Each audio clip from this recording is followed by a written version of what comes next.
नमस्कार। बाल विद्या मंदिर की ऑनलाइन कक्षाओं में आप सभी का हार्दिक स्वागत है। आज हम कक्षा 7 विज्ञान विषय के अध्याय नंबर 1 पादपों में पोषण का अध्ययन करेंगे। आइए अध्याय 1 शुरू करते हैं। कक्षा 6 में आप पढ़ चुके हैं कि सभी जीवों के लिए भोजन आवश्यक है। आप यह भी पढ़ चुके हैं कि कार्बोहाइड्रेट, प्रोटीन, वसा, विटामिन एवं खनिज भोजन के घटक हैं। भोजन के ये घटक हमारे शरीर के लिए आवश्यक है तथा इन्हें पोषक कहते हैं। अर्थात हम जो भी भोजन ग्रहण करते हैं उस भोजन के अंदर कार्बोहाइड्रेट, विटामिन, वसा, प्रोटीन विभिन्न प्रकार के पोषक तत्वों की आवश्यकता होती है।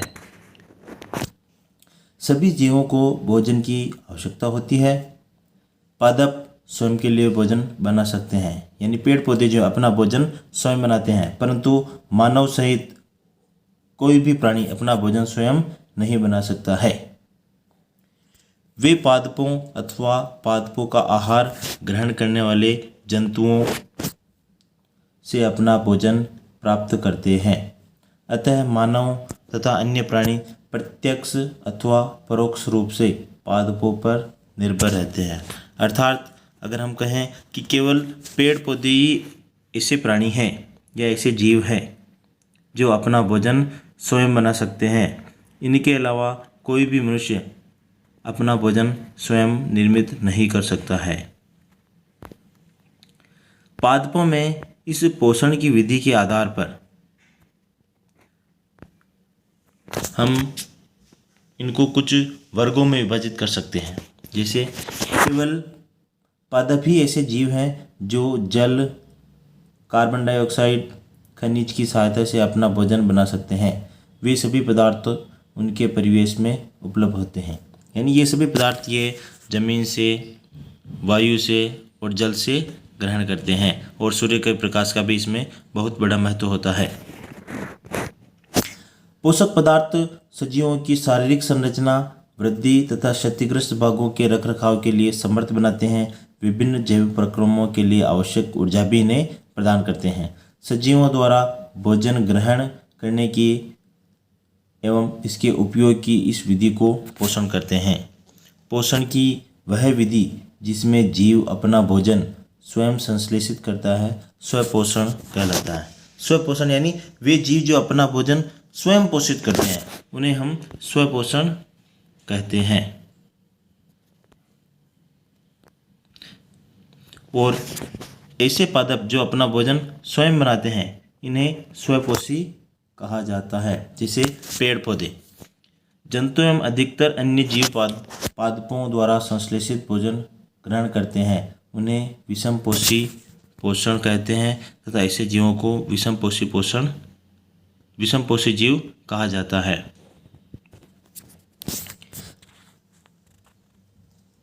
अब हम पूछते हैं कि पादपों की खाद्य फैक्ट्रियाँ कहाँ स्थित होती हैं, यानी पादप जो है अपना भोजन कहाँ पर निर्मित करते हैं, अथवा केवल कुछ विशेष भागों में या फिर पादप के सभी भागों में, यानी जो भोजन है वो पादप के सभी भागों में उपस्थित होता है या उनके कुछ विशेष भाग होते हैं उनके अंदर ये उपस्थित होता है।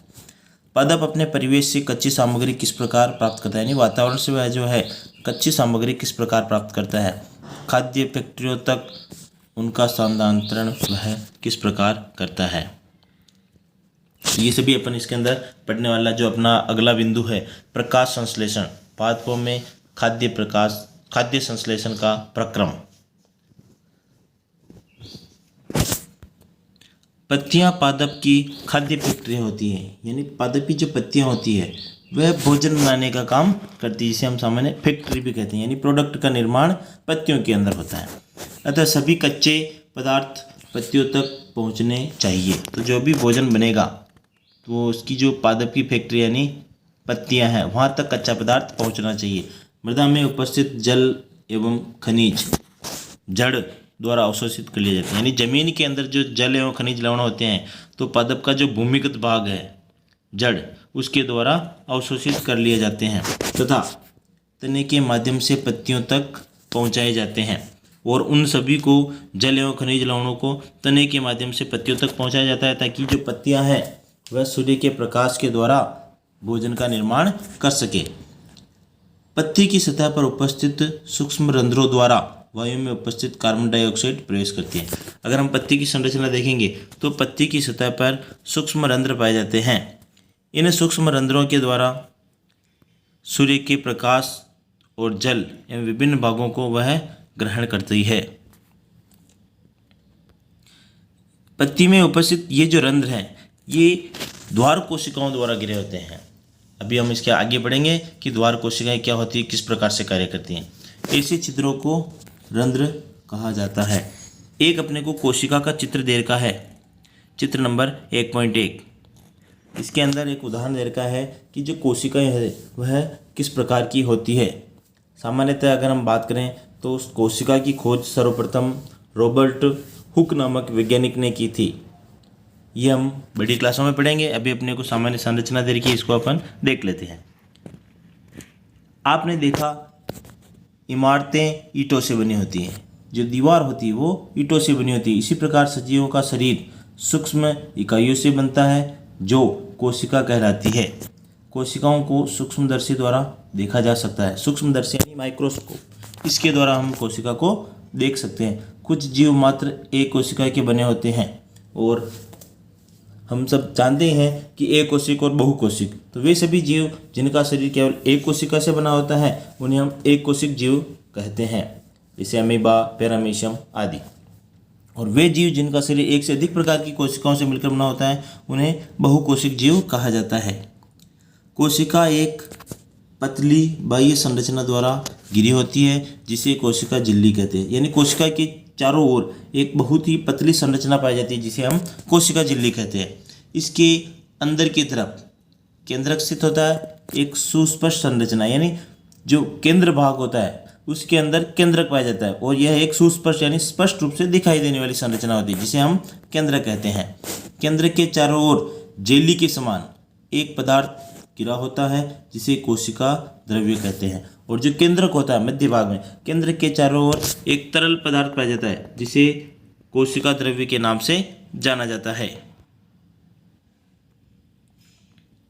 आगे बढ़ते हैं। जल एवं खनिज वाहिकाओं द्वारा पत्तियों तक पहुंचाए जाते हैं। पादप की जड़ों के अंदर वाहिकाएं और वाहिनिकाएं उपस्थित होती हैं, तो जल एवं खनिज लवणों को वाहिकाओं द्वारा पादप की पत्तियों तक पहुंचाया जाता है। ये वाहिकाएं नली के समान होती है तथा जड़, तना, शाखाओं एवं पत्तियों तक फैली रहती है। यानी इनका जो जाल है, जड़, तना, शाखा, यानी हम बात करें तो पूरे पादप के अंदर ये फैली हुई रहती हैं। इन पोषकों को पत्तियों तक पहुंचाने के लिए ये वाहिकाएं एक सतत मार्ग बनाती है, यानी एक सीधा मार्ग बनाती है। पादपों में पदार्थों के परिवहन के विषय में आप अध्ययन 11 में पढ़ेंगे और इसकी जानकारी जो हम आगे अध्ययन 11 के अंदर पढ़ने वाले हैं। अगर हम पत्ती की बात करें तो सामान्य सभी पत्तियों का जो रंग है वह रंग होता है हरा रंग। तो अब ये हरा रंग क्यों होता है तो इसके बारे में हम आगे बढ़ते हैं। पत्तियों में एक हरा वर्णक उपस्थित होता है जिसे क्लोरोफिल कहा जाता है। क्लोरोफिल जो है यह सूर्य के प्रकाश की उपस्थिति में ऊर्जा ग्रहण करता है। यह जो ऊर्जा है वह सौर प्रकाश के रूप में होती है जो पत्ती की सहायता से करता है। इसी कारण से पत्तियों का जो रंग है वो हरा होता है। इस ऊर्जा का उपयोग जल एवं कार्बन डाइऑक्साइड में खाद्य पदार्थों के संश्लेषण में होता है, क्योंकि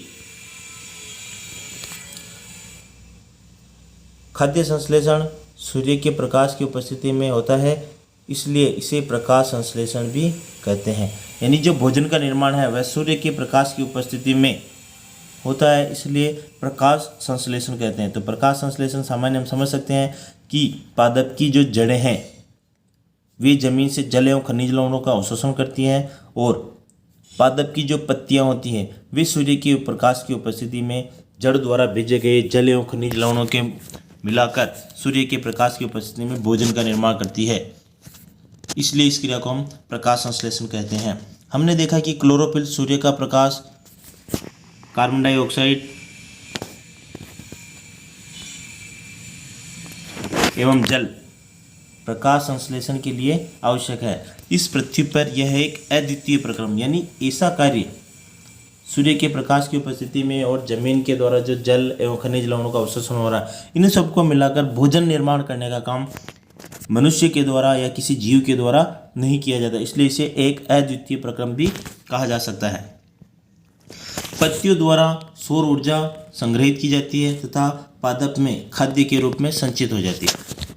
तो जो भोजन बनाया जाता है वह सूर्य के प्रकाश की उपस्थिति में बनाया जाता है और उसको पादप जो है खाद्य के रूप में यानी भोजन के रूप में उसको संचित कर लेता है। अतः सभी जीवों के लिए सूर्य ऊर्जा का चरम स्रोत है, चाहे वह मनुष्य हो, पेड़ पौधे हो या कोई भी जीव जंतु हो, इन सभी को जो ऊर्जा है सूर्य से ही प्राप्त होती है।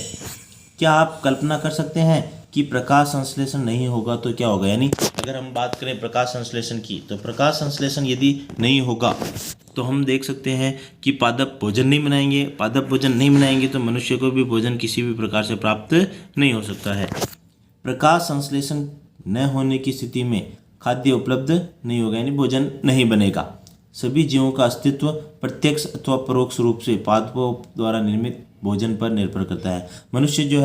मनुष्य है चाहे वह कोई सा भी जीव जंतु हो, डायरेक्ट या इनडायरेक्ट यानी प्रत्यक्ष या परोक्ष रूप से किसी न किसी रूप से वह भोजन के लिए पादपों पर निर्भर रहता है।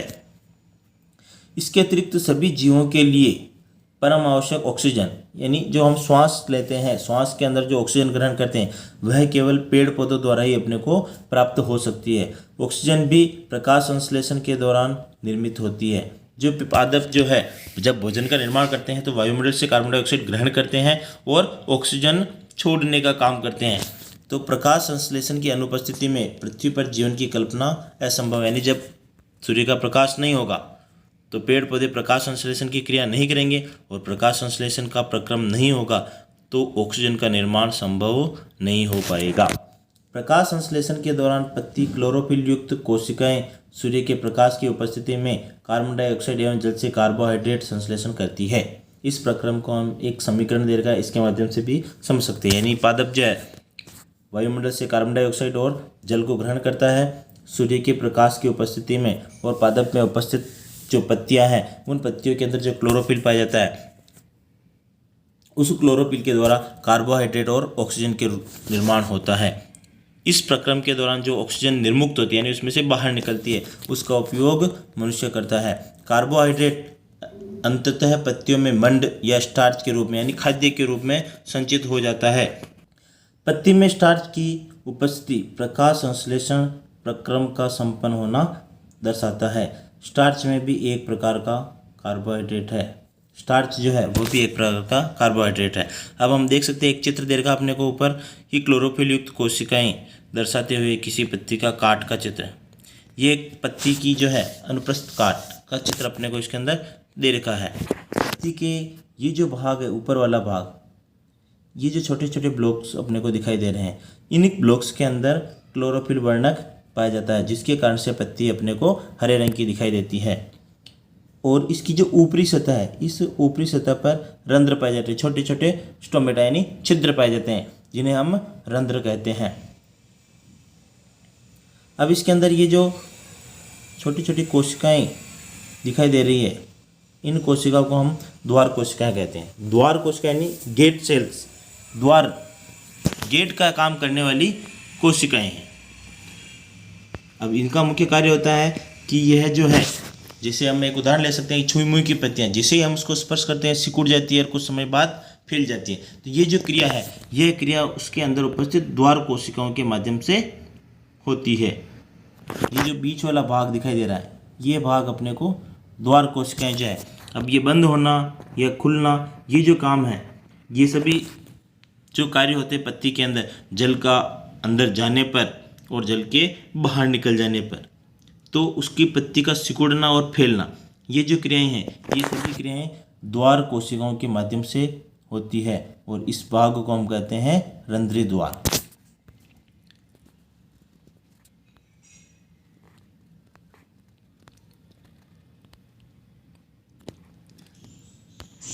इसका अगला भाग जो है ये भाग है कि जो पत्तियां हैं उसका हरा रंग कैसे होता है हरे रंग के अंदर उसमें क्या उपस्थित होता है, ये सभी भाग हम नेक्स्ट वीडियो के अंदर पढ़ेंगे।